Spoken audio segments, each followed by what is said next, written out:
Hey, Seth. Hey, Allie.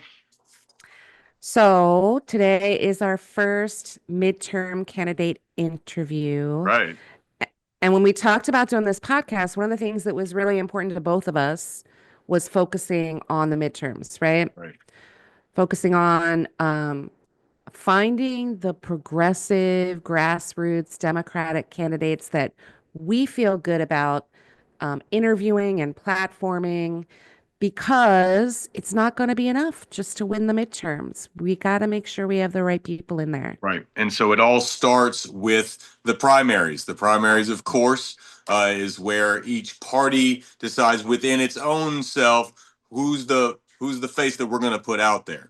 And this for Democrats is incredibly important because we want to platform the right kinds of Democrats. Not every Democrat is your friend.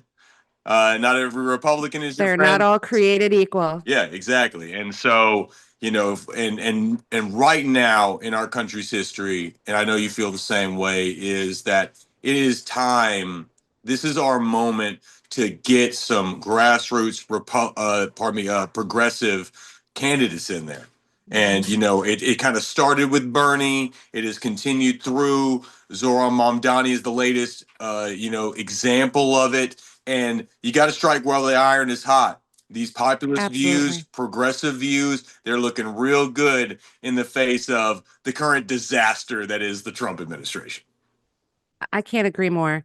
I mean, we need to clean out these status quo Democrats. We need to, first of all, reject them out of pocket. We don't want to primary that. We don't want to vote for them in the midterms. We are looking for the cream of the crop, right? People that are not afraid to say, I am a progressive Democrat. I am a democratic socialist.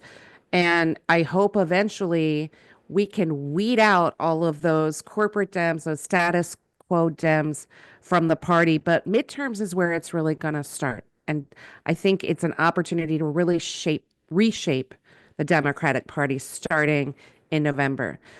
Absolutely. So today we've got an interview with Mike Heidenreich. He is running for Congress in Wisconsin's 6th district. We've met with him before. We've met him. He's come up on your live, right? Right. That's right. And Mike is, Great guy. and he's been going around different lives, kind of getting the word out. And I mean, he's I love Mike because he's just like a down home guy, normal Yeah, guy. There's nothing fake about Mike. Mike is just literally. giving you who he is. And I really hope that everybody sees that in our interview with him, just how Me down too. home he is and how, especially if you're in Wisconsin, you gotta look. You gotta give this guy a look. And if you know people in Wisconsin, y'all, like even if you don't live in Wisconsin, like look, they're 50 states. We're gonna go state Mhm. by state. So if you know some people around there, you know some friends, you have some family in Wisconsin, tell them to give Mike a look because Yeah, he's the real deal. such an authentic guy. Um, Lifelong career working in the union. He's been volunteering in politics for years, starting with the first Obama campaign. Mm. Um, and now he's reached a point in his life where, he feels like the only way he can really make a difference is to put his hat in the ring. So, really looking forward to this conversation and see you on the other side. Can't wait. We've got Mike Heidenreich. He is running for Wisconsin Congress, the 6th district, right, Mike? That is correct. That is Welcome. correct. Thank you. So, Mike, first Good to be tell here. us a little bit about yourself. So, what's your background? What made you even want to do this?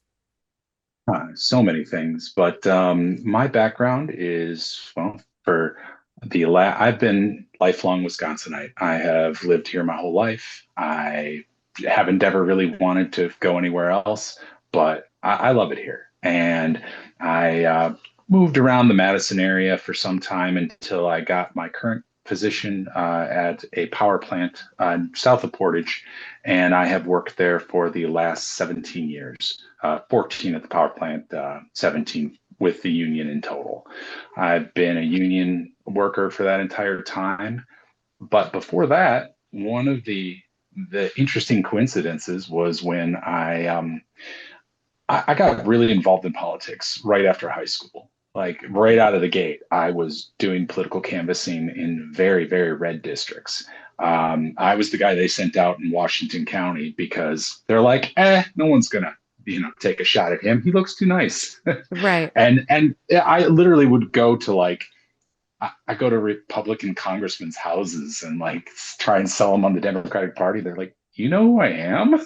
It's like, no, I was an 18-year-old kid. What would I know? But I I loved it. I loved it because I genuinely believed in what I was talking to people about.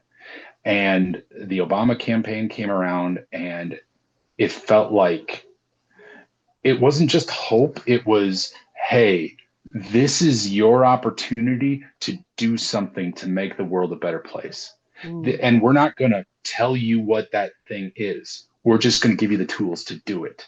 Go out mm, and make it work. And by God, we did. We ended up, I think we had like 300 some volunteers under us just in that one little precinct.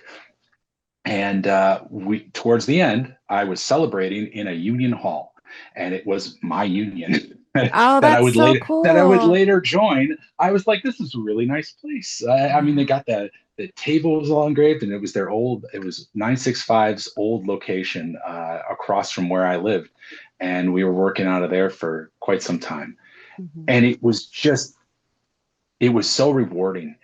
And I shortly after got my job, and it was the kind of job you work all the time. You Mm, just work, work, work. And so I thought, hey, I think I can, the Obama was firmly in office. I was like, I feel like I can actually take a breath and earn some money, support my family. And yeah. so I did that for about 8 years, 9 years. And that Trump got elected, and I saw what was going on, and I was like, ooh, I need to get at least re-involved as a volunteer, but Hmm. also start thinking about maybe I need to do something more. Okay. And Biden got into office, COVID happened, everyone was, uh, life altered a lot. And Yeah.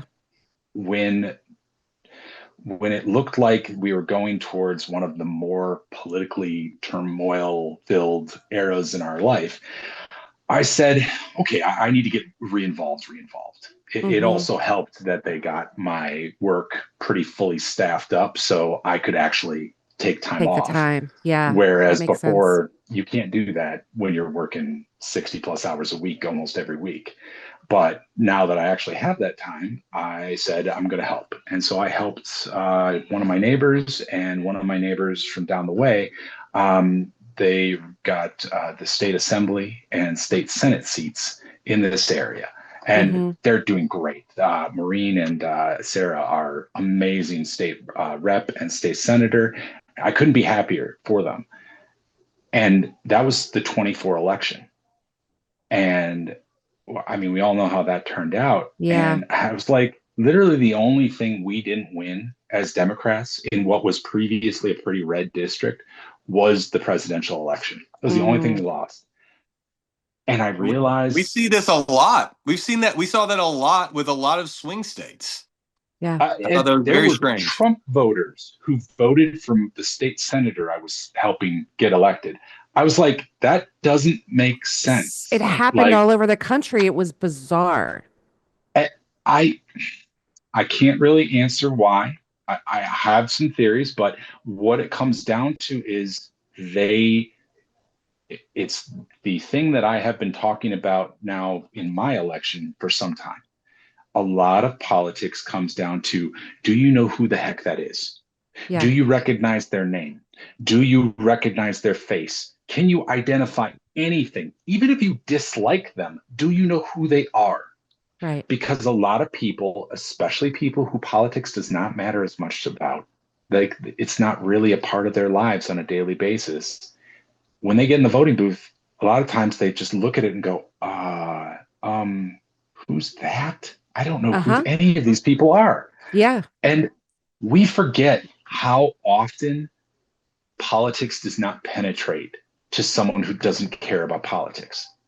We're, Yeah. we're in it, right? We are involved on a daily Yeah. basis. I get more political news than I know what to do with. But someone who isn't necessarily hearing about any of this. That's why some of the things that happened in Minnesota changed so much, because it didn't matter if you were aware politically or not, you saw that. Yeah. That got through.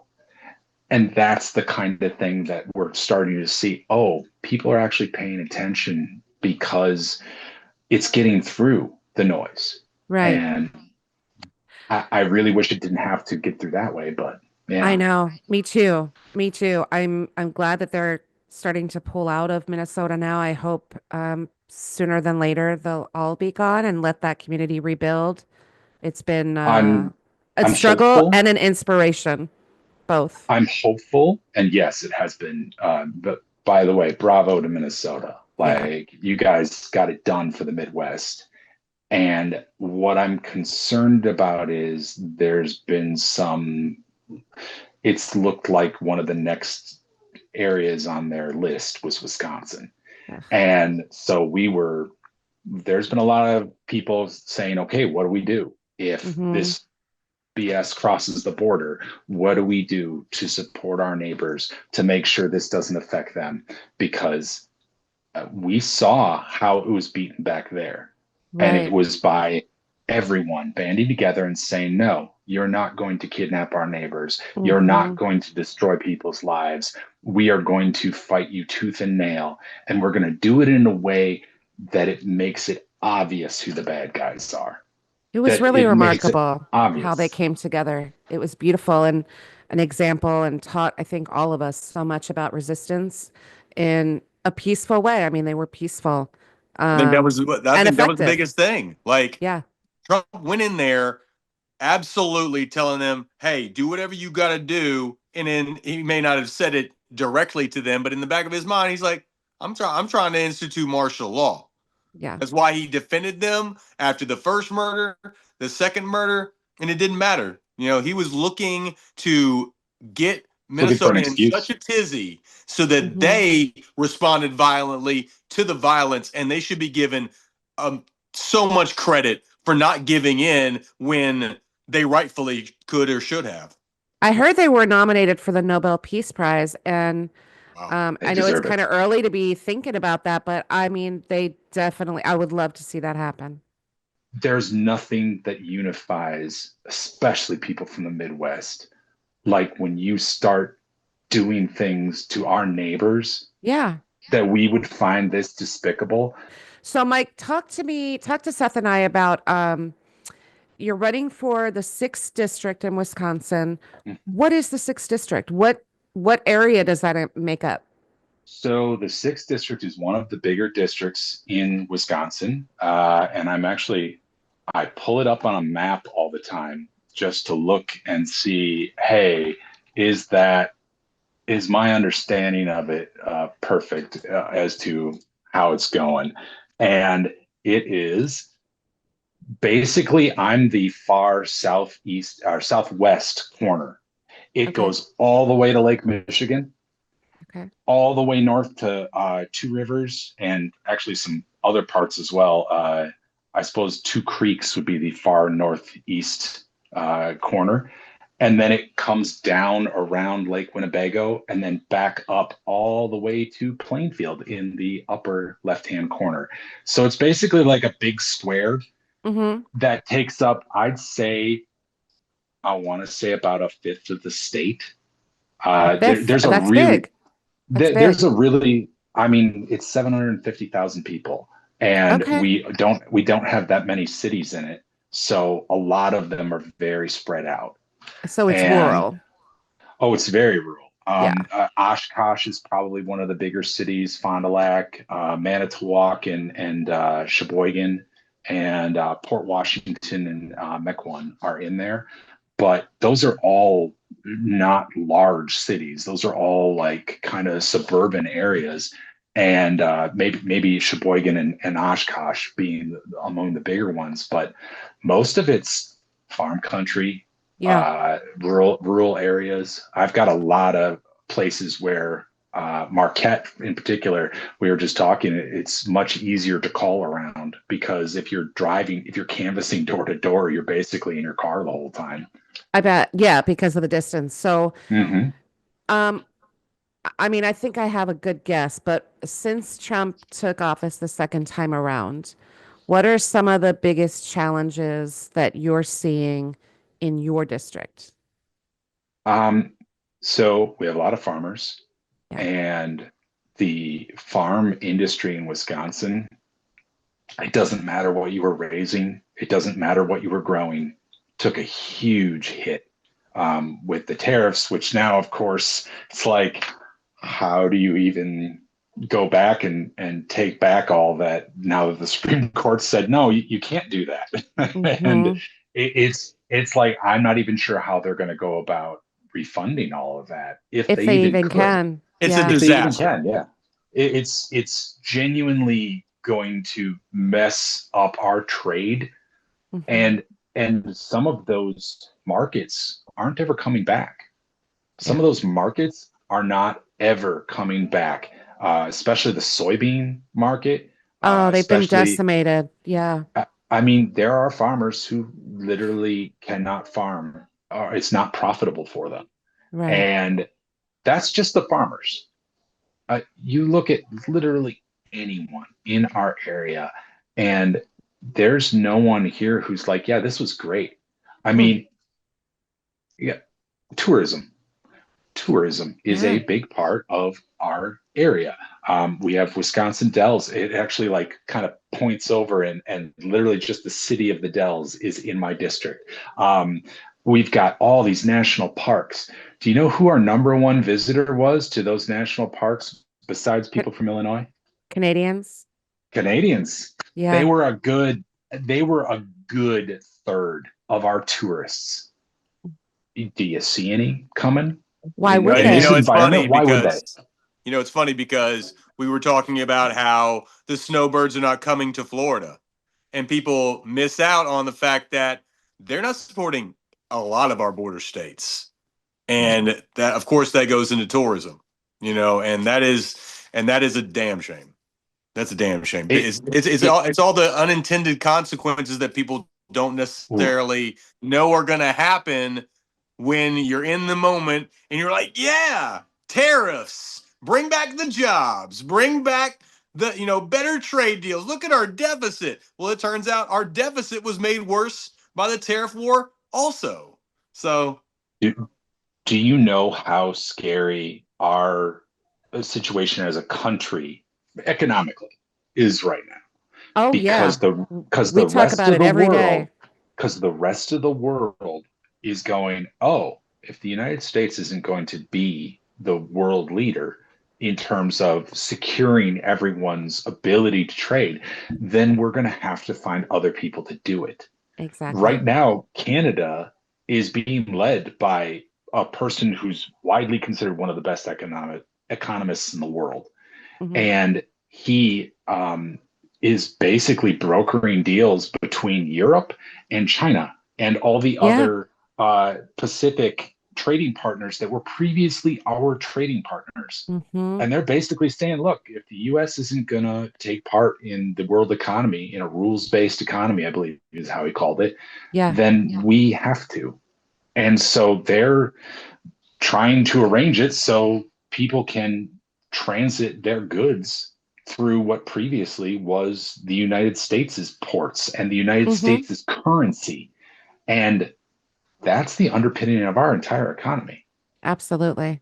And I don't S- think Trump realized any of that or cared. He probably I just don't think he didn't care. cares. Yeah, Yeah, he he didn't didn't care. he didn't think about the consequences yeah, or care about the consequences. yeah. Why would he? Yeah. Let me ask some, Mike, because you're a union guy. You're a union I guy, am. and a lot of union people, they stick by their guns. They vote Republican, no matter what. For whatever reason, that seems to be a problem, a place where Democrats miss a whole lot. It Why do you think that Democrats and the unions don't seem to jibe? And what are the maybe two or three issues that are the most important to people that you talk to in your unions? You named one of them. I'll tell you right now, guns are a big one because a Mm-hmm. lot of people who work in unions also own firearms. I own firearms. Like Mm-hmm. we have a culture of hunting, a culture of going to the range up here. Like Yeah. it's not like that was never a thing that was known. I think that it it's been a years long process of basically telling union members, hey, we recognize we're gonna, basically hurt you economically every chance we get. But all this other stuff's more important. So let's focus on how we can, hate this group, or how Right. we can say we're going to support you on this thing, but actually not. Mm-hmm. And they've been doing this for years. They've been telling, I've had arguments with people in my union where they said, how can you support that horrible president who's going to take your guns away? And then just recently I was like, you know, I never heard a Democratic president say you can't bring a gun to a public thing. Never No, once. But I never. heard Trump say it last Tuesday. Mm-hmm. I've never heard any public official who was a Democrat say that they were going to arrest you for having a firearm that you were Exactly. legally allowed to own. But I heard multiple members of his cabinet say it the other day. Mm-hmm.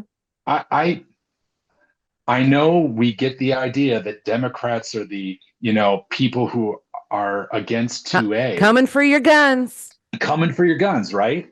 But Never happened. it was never about that. No. And I just think that a lot of union members are starting to realize that they've been getting kicked in the teeth economically for years because of promises that they weren't actually even getting. Yeah. Things that they were told, oh, we'll never do that. We're going to make government small. We're going to lower your taxes. Right. Taxes are a huge one. Yeah. And this last bit, I had to ask people, so what's a tariff?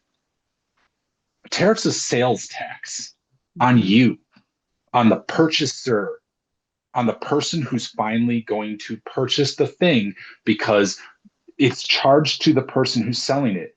Do you think they don't pass those costs on to the customers? Right. I think they determined in the final, like, and this was a relatively conservative think tank, 94% of the tariffs costs were passed on to the consumers. Yeah. And keep in mind, we haven't even seen all of the tariffs come through. A lot of the stuff that happened before was because of old inventory that they had that they could still sell at a reasonable rate. So they've been slowly building that up. So hoping that people won't notice, hey, it costs thousands more to do this now. You can't get an automobile just about anywhere for the near the same price because everything's going up in price. Yeah. I know in particular how he treated Canada and Mexico. I mean, I don't think people realize in the last trade agreement, we're a very cross-border kind of automotive industry now. Mm-hmm. Not just plants down there, but parts. Yes. So, like, let's say the factories in Michigan, but the aluminum might come from Canada. Mm-hmm. This part might come from Mexico. We had a very active border of the automotive industry going back and forth. And as soon as those tariffs went into place, you can't have a 50% increase on anything and expect it not to vastly increase the final product's price. Yep. Yep. So we're getting squeezed any number of ways now in places that union folks actually it will matter. Mm-hmm. But the one that doesn't, that I don't think people realize is, so you've all seen what he's done to the National Labor Relations Board. He's Mm-hmm. basically packed it with people who don't look at unions, which just makes me shake my head. He's packed it with people who don't look at unions as worthwhile things to have. Exactly. In many He's always been anti-union. oh, Always, very. always. Right In to his work. private career, in his Right to personal work. career. Yeah. And so he basically, I mean, if you're right now going to negotiate a contract or you're thinking about doing a strike because your company that you're working for is not obeying the safety rules or something's going on where you think there's going to be a conflict, would you trust that that labor relations board is actually going to have your back? Right. Would you trust that this president is going to just not say, no, you can't strike? Mm. And this is the thing that I think a lot of union members are starting to wake up. So do you And feel if you win the primary and you're elected into Congress representing your district, do you feel that that's kind of where your mindset is as you enter your term? Would you be thinking about, your neighbors, the working class, oh, your fellow union members, and that's kind of informing the what's only important to you? Yeah. the Okay. only reason I'm doing this is because I want to see people who aren't in the top 1% Mm-hmm. actually be able to continue to live. Yeah. I mean, there's no one on this app or any of these online apps other than Elon Musk, maybe, Mm-hmm. who is in a position where Donald Trump and by extension the Republican Congress and Senate are benefited by the rules they put into place. Mm-hmm. We do not have any benefits. I told people I didn't say I want to run for Congress because I want to be a congressperson. I want to run for Congress almost out of self-defense Yeah. because what they're doing is going to squeeze everybody day by day, neighbor by neighbor, so that they cannot afford to live. Mm. And that's going to have effects up and down the board. And I can't just keep watching this and going, someone else will fix it. No, they Yeah. won't. It's on us. It's on Yeah. us. I completely agree. So, okay. Seth, do you have any questions before I move on? Yeah. Because so in the presidential election, Wisconsin was actually the smallest margin of victory for Donald Trump I when he went know. against Kamala. So, and I mean I think that might surprise some people because people look at Nevada and they thought Nevada was going to be a lot more blue than it ended up being. But it's actually Wisconsin that has the shortest amount of ground to make up. So my question to you is, what do you think what can push you guys over the edge in the midterms and really in general when it comes I to Wisconsinites? I think we're already there. I think people I I'm always shocked. Yes, there are some people, maybe 30% of the country is always going to be very much pro conservative mindset, very much pro Donald Trump. There's a decent chunk of people who are like that. What I was shocked by is the number of people who are coming out, not just Democrats, independents, and even very hardcore Republicans, people who have been Republican since before I was born, coming out and saying this isn't our country. This isn't what we voted for. Yeah. And I know a lot of people on my side are like, well, yes, it is what you voted for, Mhm. but not to them it wasn't. Right. And I am Such a absolutely disconnect. It's crazy. well, and we were talking about this earlier. Not everyone's that political. Yeah. Not everyone, Yeah. in fact, That's a great point. the majority of people are not that political. For the majority of people, politics is something they don't want nothing to do with. They don't really want to know about it. It's been given this impression of that's where bad people go, or Hmm. that's where people who want power go. I had someone who I actually have to answer on TikTok in just a little bit. I just remembered that. He asked, who's paying for your campaign? Yes. And It's one of my questions too. the response I'm about to give him is you are. Hmm. Because if you don't pay for it, I'm not taking corporate PAC money. I'm Yeah. not taking money from special interest PACs that are basically just there to get me to do something my constituents won't want me to do. If a union wanted to give me money, sure, I'm already supporting unions. You know that. Like, Yep. that's not a surprise. If an organization that was trying to organize for universal health care wanted to give me money, I wouldn't just take their money. I'd say, hey, guess what? This organization gave me a ton of money for universal health care because it's Right. something I'm already doing. That's the kind of thing where it's like, yeah, I want to do those things. I want to achieve those things. And if you're telling me that the thing you're trying to get me to do is something I'm already doing, well, yeah, I want to help do better for my constituents. But So it's no my corporate PAC money, no. no APAC money, no dark money, right? This is the What would be the thing. point?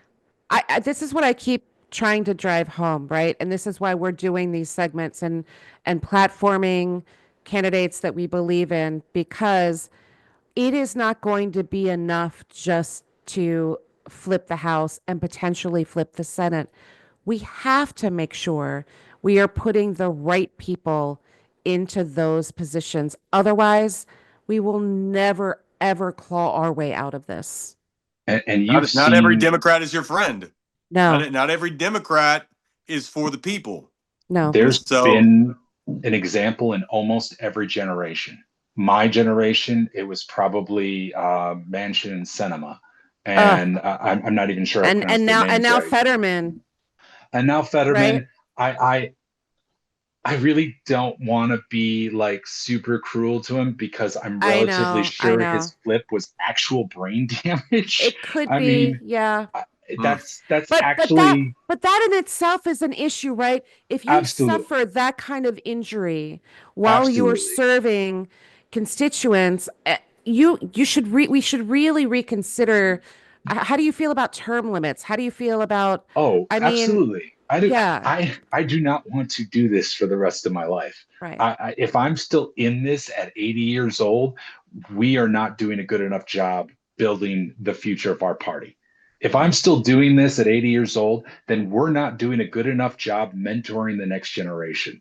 I'm right now talking to people who are coming out of high school, going into college, and I'm looking at them and going, "Hey, in a few years, you should think about running for office I because you've love got that. the chops."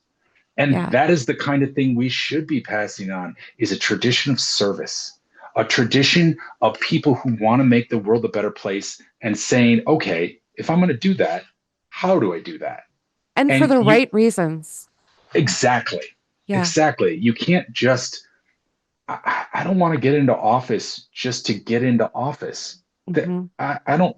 I was very happy working my union job. I would have Yeah. been happy to do that until retirement, retire and go fishing.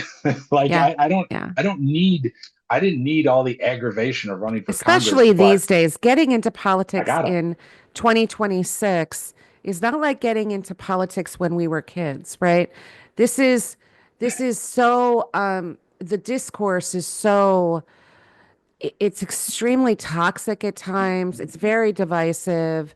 Um, so I We were. think you have to have, I think you're either one of two things. You're either looking at this as an opportunity, not you, but in general, people are looking at this as an opportunity to enrich themselves and grab onto power for the wrong reasons, or you're willing to actually be a public servant, which requires sacrifice, right? And Absolutely. stewardship and doing something to make this country closer to what we all believe it should be. It means that you're willing to basically sacrifice actual years of your life Yeah. to go out and do this. This is every moment of every day that I have spare, and it's going to be that way probably as long as I'm doing it.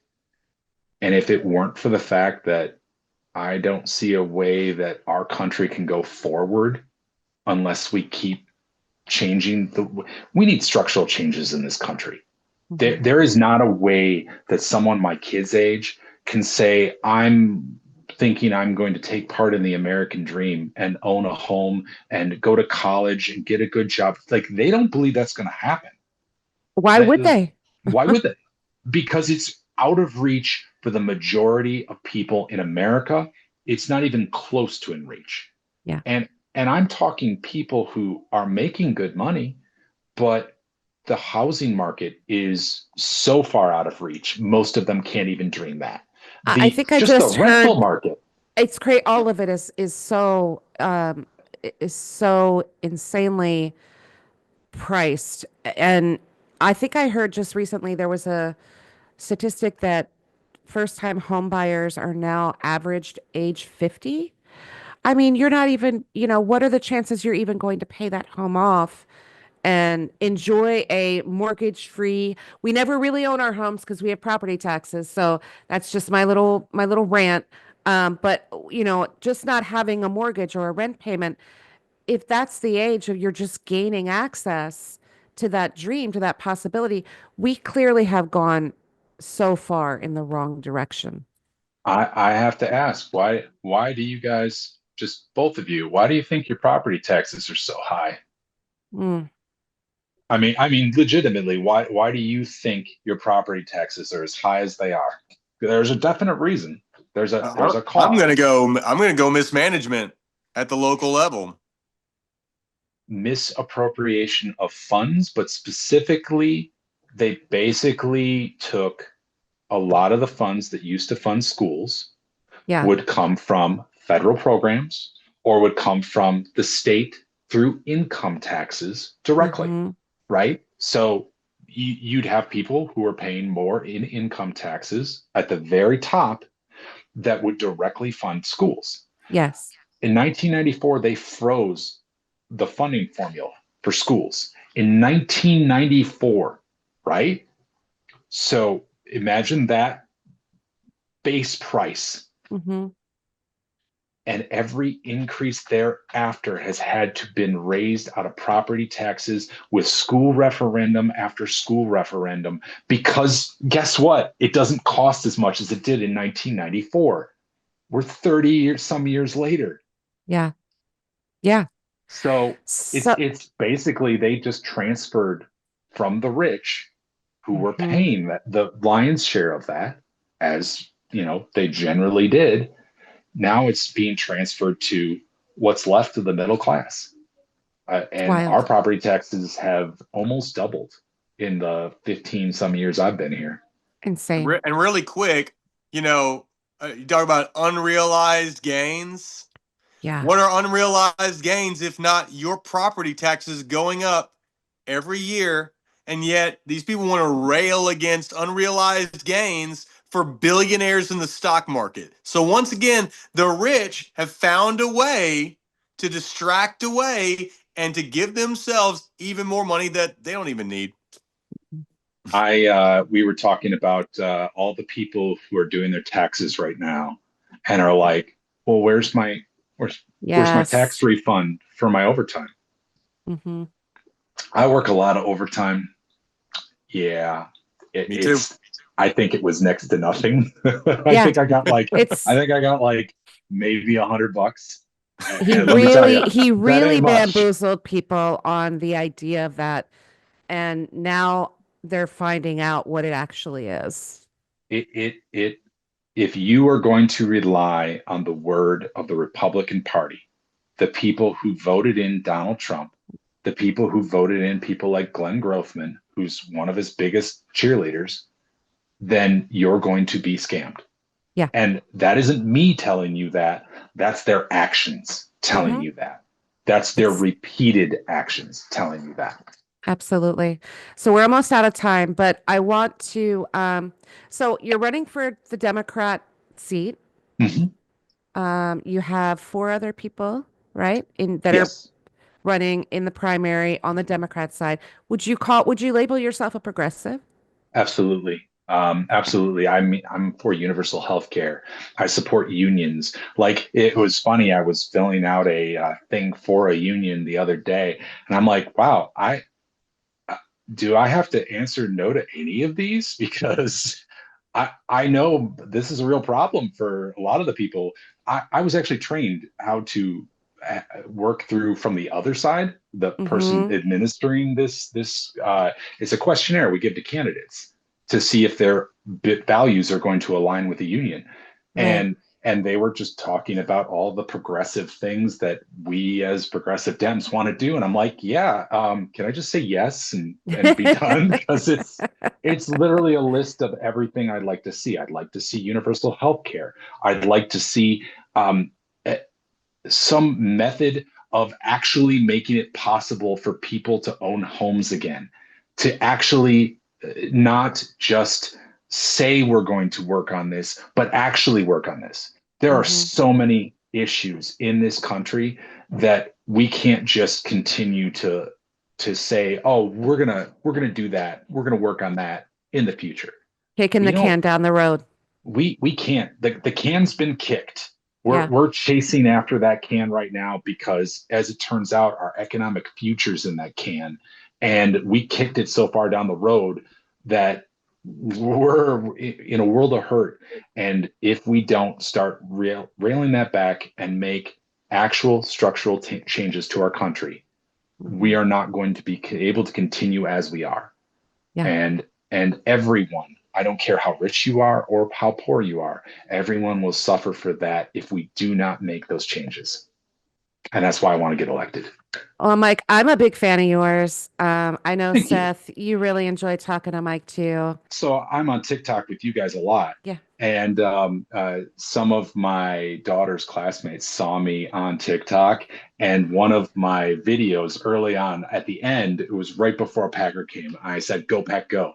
And they tease me about that all the time now because kids are way more politically aware than I Oh ever yeah. was as a kid. Oh yeah, They're for actually paying sure. attention to this kind of stuff. They really And are. so they were like, "Oh, cool. Hey, how's your dad's campaign going?" I can't That's tell you how much I've learned from my own kids about politics. oh, I I can't tell you how much my views have evolved and changed over time as a result of my kids. I don't think my views have changed, but I it Mine was have. moments I'm where so much more progressive than I mean, you can call me a democratic socialist. I'm good with it. I would never have said that even probably 5 years ago. I think what made me realize that my kids were growing up was I'd have to be like, oh, okay, they may have a point. And Yeah, what exactly. they're saying might That's what I actually mean. be, hey, maybe I should think about this a different way. Hmm. And it was generally the same idea, Right. but a consideration, a And thing that taking it I a didn't little think bit about before. further. Yeah, Yeah, oh I've yeah, had the same experience and I love that. I love being able to see it gives me everything hope. through a different lens. It gives me hope as well. It gives me hope. Um, Listen, it's been a pleasure. Can you tell everyone how to support you? So I tell people across this country, there are a huge number of candidates right now making the choice, can I continue on? And the ways to support me are the ways that any politician would need support. We need your time, we need your money, and we need you to actually talk about us to your friends and neighbors. Now, if you can do all three, great. If you can do one of them, great. Right now, everyone has the responsibility to actually do what they can. If you have the means at hand, you have the responsibility to act. And this is the time to act because you want to talk about, having the kind of politicians you actually want in office. You can't do that in the general election. By then, they've already been picked. Yeah. So you want to see a progressive Democrat in office. One way you could make it happen, donate to my campaign. I have the links to my Act Blue We'll are put them right all over the here. place. We'll put them right here. You can also go to my website. It's Heidenreich, the number 4congress.com. And the contact information on there, if you're in my district and want to volunteer, if you're even just a little bit outside my district and want to volunteer, we'll still take you. And I'll even point out who in your district you should be supporting in your district. I love that. I've had talks with people who are just outside my district. They're like, "Can I still support you?" Of course you can. In fact, I want you to support all the other candidates who are doing the same thing I am, who you think are actually going to support your values, you should be looking at the, congressperson down in North Carolina who might be trying to actually run a campaign that agrees with your values. The only way a person like me or a person like them is going to get into office is the support of people like you, because the other option is corporate money. Yeah. Like my opponent has probably 3 million in the bank. You can look up where his money came from. Oh, You can. oh, we will. Oh yeah, I mean, and I and there's promise a you. large number of really good ways to do that, but just look at the FEC. It'll Yeah, tell we you will. where everyone gets their money from. So in So post-production, we will be looking into your opposition and digging into that, and happy to share that. But Seth, any final words? I would just say, y'all, to our audience, look at what Elon Musk and the billionaires did. When you're thinking about, supporting a candidate, am I going to give money to a candidate like Mike, like anybody? Think of it as an investment in and your it's not even future. doesn't even Look have to at the be a look at big what investment. look at what Elon Musk has benefited. I mean, the ROI, I mean, 300 million is nothing. This man just arguably made about another $50 billion. So investing in your local politicians can reap benefits 10, 100-fold. And really think about that. Your $20 could go a long way, and it could come back and really help you out. So that's what I would say to our audience. And Wisconsin, our primary is not until August. So if a candidate like me wants to get elected, I cannot wait till the primary to decide Hmm. whether or not I'm going to have support. If I don't have support right now until August, people aren't going to know who I am. Yeah. So that's what I need. You guys, any money, any volunteering, any support, the earlier you do it, the more effective it will be, because it will generate that neighbor of yours who suddenly is going to be one of my best canvassers. It'll Yeah. generate that relative of yours who's like, yeah, I could give some money to them. That builds and it builds and it builds and it creates something that can actually achieve something no one thought was even possible, which is a Democratic Congress that'll actually do something about what's going on right now. And Love I'd love that. to be part of it. Love that, Mike. Listen, it was so nice talking to you. Always Stay a in pleasure. touch. We'll connect again because I want to see how things are going. And in the meantime, we're going to put all your information up here. But, help out Mike. He's a good one. I would No doubt. appreciate it. You're not going to get a candidate unless you support them, Yeah. because I'm not taking corporate PAC money. So literally my only method of support is you guys. And that's And how that's we what we gotta want. that's And how we that's what gotta we do it. want. Yeah, Yeah. absolutely. Thank you, Mike. Thank you so Yeah, much. thank you for your time, Mike. Thank you so I much. appreciate you guys so much. Thank you very much for Absolutely. your inaugural I know. Our inaugural interview. Yes, I sir. really appreciate it. I am honored. Thank you, Mike. So, Seth, what did you think about that conversation with Mike? Oh man, that was just a breath of fresh air.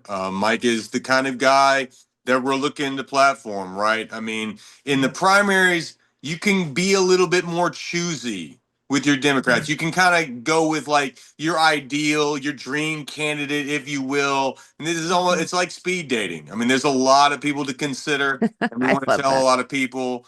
You want to find out a lot of information about a lot of people, and depending on what state you're in, there's you got a month, you could have 4 or 5 months. I mean, it really is wild, Allie, like how widespread these states have their primaries. And until I started I digging know. into it, I didn't realize it. I mean, you got states with primaries in March. You got states with primaries in August. Yeah, Two or his three is in months August, before the which is real crazy. election. So I'm just Hmm. like, how? How is that? How is I mean, that? But it I is don't what I it is. don't know. It's wild. I see that Jasmine Crockett is out there in Texas, Mhm. meeting with constituents in the community, encouraging early voting in Yeah. her, in Texas. And then you've got Mike on the other end of this. his primary is not until August, which gives him a full 2.5 months. Yeah. You get the If he spring wins the and the summer. primary, Like, yeah, wow. it's wild. It's wild. It's yeah, and we'll go through all of those timelines as we go state by state because we weren't aware, and other people may not be aware either, that your primaries are not set in stone across the country. Midterm voting is, but primaries are all over the place. But I really enjoyed talking to him. Yeah. I think he's such an authentic, solid, kind, um, hardworking guy that really wants to get into this for the right reasons. Yeah, you can feel how genuine he is when you talk with him, and Yeah. I hope that everybody kind of got that same vibe from him. I mean, the guy's rocking his Green Bay Packers stuff. I mean, it I doesn't get know. more I love it. Wisconsin than that. Like Mm-mm. he is that through and through. He's a union guy through and through, almost 20 Hmm. years in unions. I mean, this is a guy who is authentic, who lives his message, and not only does he speak it, but he lives it, right? And Yeah. he puts it behind, and he stays connected to those union guys, and he feels Hmm. their plight. And and we know a lot of people who work in unions, and they vote Republican. They vote on the right side, and Exactly. even to the point where they vote against their own self interest. And Mike is a guy who can really reach across the aisle and Hmm. and reach those voters that you desperately need, because like I was saying in the interview, Wisconsin was the closest to electing Kamala Harris. Yeah. There's 20,000 votes one way or the other swings the election. And as we Exactly. know, hundreds of thousands stayed home. And that's why Hmm. we have Donald Trump. So y'all get out there, take a look at Mike, take a look at the other candidates. We'll be bringing you others, but that this is who can reach across the aisle in a moment where we are so divided, and so you need Hmm. guys like Mike. Yeah, I agree. And so I think it's safe to say that Seth and I both are looking for Mike to win that sixth district in Wisconsin. And if we're putting him on the Chuck Bernie scale, I'm gonna slide him all the way over to the Bernie side. All the way What you to the think? left. All the Yeah. way to the left. Yeah, absolutely. I mean, Bernie kind of got this thing started. Mike is, he has that Bernie spirit, just a man of the people. And, progressive is where we want to go, right? I mean, we want our ideal candidate. We want a Hmm. candidate that's going to speak for us, speak to our values, and at the very least, put pressure on the other candidates to come to the table and to Yeah. start adopting some of these progressive views. Because we've already seen, I mean, the way that Trump was just enraptured with Zoran, I mean, he even dressed like just him. charmed to death with him. I Wild. mean, this is Wild. what we're talking about. Like, people like Mike, people like Zoran, they can reach across the aisle. They Hmm. have ideas that are immensely popular in a time where nothing Trump is doing is popular at all. Mm-mm. So, y'all really think about this. Like, it is not out of the realm of possibility for these guys for so long. I understand it has not really been an option, but now is the time. And if not now, then when? So I'm really excited 100%. that we got Mike. He's all the way on sliding to the Bernie side, Yeah. and that's what we want. That's who's going to fight for us. Agreed. Look into Mike. There's lots of ways that you can support his campaign, whether you're in Wisconsin or outside of there. We have his information right here. Check out his website. Follow him on social media. I'm really hoping he is a breakout candidate in this primary. I'd love to see him get in. No doubt, no doubt. Really, and good luck to Mike. I know he's got a few more months to go, so y'all sign up to help. You don't have to live in Wisconsin to help Mike out. You can throw him a little bit of money. Every little bit helps when you're running against more centrist candidates. Mhm. But give him a look. If you feel great about him, volunteer a little bit of your time. Like I said in the interview, it's about investing. At this Yeah, point, you're investing time, investing money, and and what you're trying to get is a return on investment. Somebody who will represent you to the fullest extent. exactly. So thanks everybody for joining us on this inaugural episode. Hey. We've got more to come. We're going to have more interviews. When we are unable to meet with a candidate, we will still deep dive into our favorites. And we are also, speaking of deep dives, going to do other episodes of this podcast to deep dive into stories that might be getting glossed over in our news. So stay tuned for that. But Seth, it's been great to see you. It's great to talk to Mike. And go find Mike. He's our guy. For sure. All right, Allie. All Love right, you. take care. Appreciate you. Love you. Bye.